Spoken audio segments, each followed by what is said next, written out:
What up, y'all? It's your boy Ignat. My mama named me Ronald, and today I'm going to give you a few quick steps to get a good home recording. Just give you a backstory. I started off recording in my bedroom, made lots of mistakes. I was recording in closets, big mistake, big mistake, big mistake. And I've evolved. I have my own studio now. I've gone on to sell a song to R. Kelly. I wasn't involved with none of that mess he had going on, but I am here to tell you that you can trust the advice that I'm about to give you. All right, step number one, proximity. Wherever you set your mic up at, you want to make sure you are at least, pause, about a fist away from the mic, really 4 to 6 inches, at least. You know what I'm saying? You don't want to get too close to the mic because then all your P's and B's are going to be punching through that bad boy. Number two, I highly encourage that you use a popper stopper, one of these guys, and put it in front of your mic. Honestly, you can let the popper stopper be the distance barrier. A lot of times I'll just put, when I'm recording artists, I'll just put my fist between the popper stopper and the mic, and that's kind of how I'll set up the distance that they record. Number three, while we're on mics, never record with your mic next to a wall. It's in your best interest, especially if you don't have a treated room like I do here. It's in your best interest to try to record in the middle of a room, and honestly, a room that you have a lot of stuff in. Therefore, you can kind of cut down on the reverberations. Reverberations just when sound bounces off the wall, and a lot of times your microphone will pick it up. The closer you are to the sound, the more likely it is that you're going to pick up that reverberation in your microphone, which is going to make it hard to mix. Number four, vocal tracking. You know what? Let's move on to my DAW to show you that. Now, I personally use Logic Pro, but you can use whatever you want.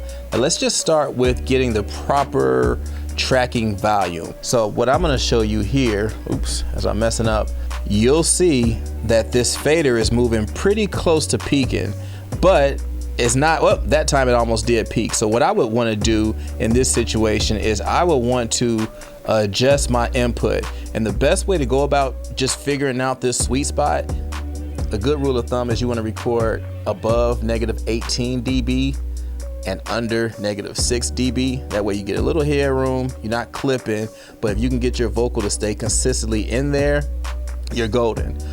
Anything lower than that, when you start using compression and gain and bringing the vocal up via gain and stuff, you get a higher likelihood of increasing the noise floor, and that's where you start getting that hum and that hiss in your recording. So -18 and -6 dB, and you should be good. A way to figure that out is to practice. Practice recording your vocal or practice performing your vocal and just see where it's hitting. Like right now, I'm consistently between -18 and -6 dB. That is where I want to be.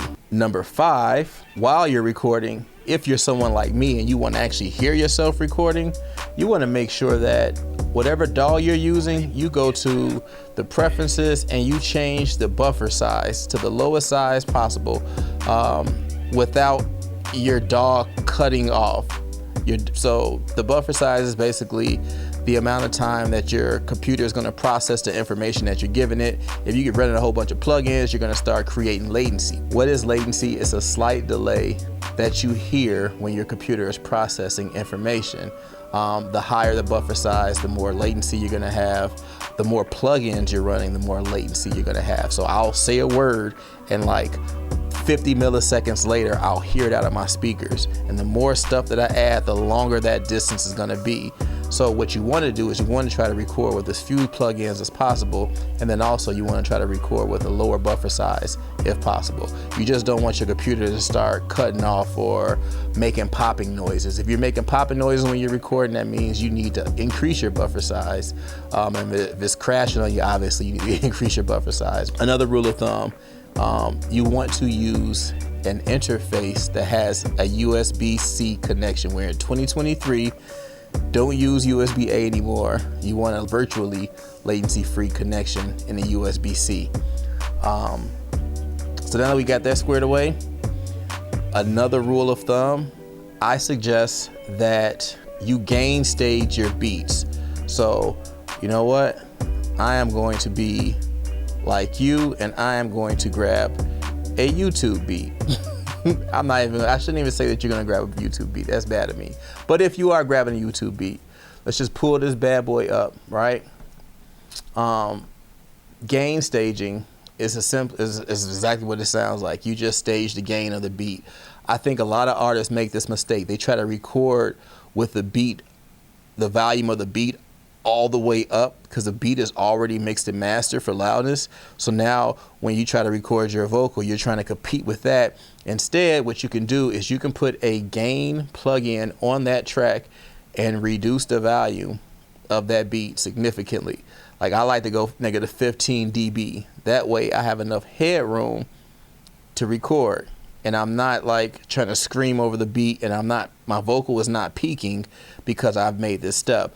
And then you're probably going to say, well, if I record that low, I'm not going to be able to feel the beat when I'm recording. I want to hear the beat loud in my headphones. I want to hear myself loud in my headphones. And you know what?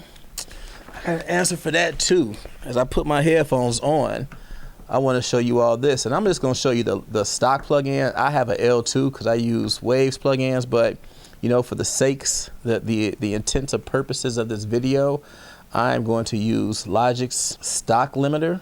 We put that bad boy on the output channel. And then what you'll see is when I play this beat, it's gonna be pretty damn loud.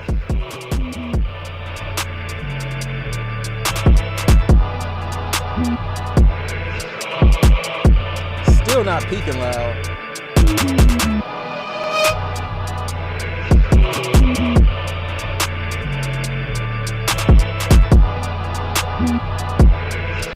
And that way you can get the beat pretty much as loud as you want to. And if you need to put 2 instances on a limiter because you've reduced the volume that much, you can.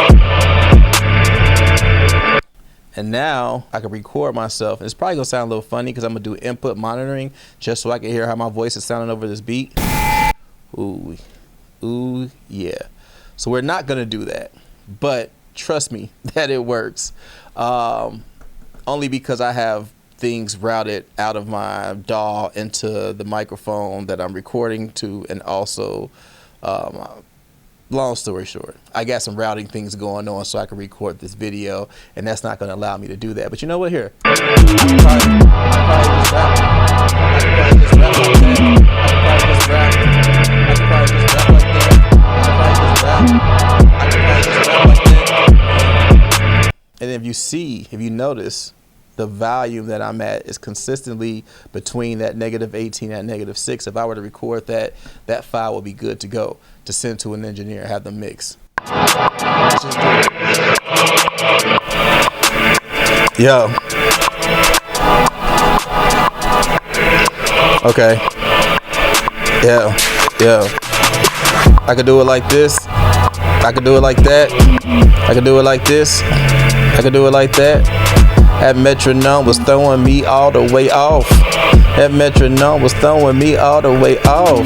Now that sounds completely squashed because I limited it twice. But just for the intents and purposes of this video, I wanted to show you how that effect would work to increase the volume so you can hear yourself loud and the beat loud at the same time without doing any clipping. Now, I hope you find those tips helpful, and I hope they lead to you being able to generate quality recordings at your home. I do have an offer that I would like to make you as well. I normally do my platinum mix and master for $225. Today I'll do it for $195. What's a platinum mix and master?